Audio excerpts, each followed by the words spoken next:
اتنے بڑے اکابر کو چھوڑ کے ایک سیاسی مولوی کا نام آپ نے کیوں کہا؟ میں آج بھی کہتا ہوں ولیوں کے امام مولانا فضل الرحمان ہے، میں تو آج بھی قائم اور دائم ہوں، میں تو آج بھی اس شخص کو علماء کا امام مانتا ہوں، میں ڈڈوں دے نال کھڑوتا ہوں، کوئی اتو نہ کھڑا۔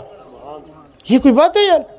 وہ بندہ وہ کام کر رہا ہے جو صحیح مسلم میں حضور کا فرمان موجود ہے، وہ کوئی کر رہا ہے، آؤ وہ میں سناتا ہوں وہ کیا فرمان ہے۔ حضرت ابو ہریرہ فرماتے ہیں، صحیح مسلم کی صحیح حدیث ہے، اللہ کے رسول نے فرمایا کانت بنو اسرائیل تسوسہم الانبیاء کلما ہلک نبی خلفہ آخر، فرمایا لوگو انبیاء نبی بھی ہوتے سیاستدان بھی ہوتے، میں آخری نبی اور آخری سیاستدان بن کے آیا ہوں نبیوں کے حساب سے، اب میرے بعد میرے خلفاء، میرے نائب اور میرے ورثاء اس کو لے کر چلیں گے۔ تو علماء انبیاء کے وارث ہیں، علم میں بھی اور سیاست میں بھی۔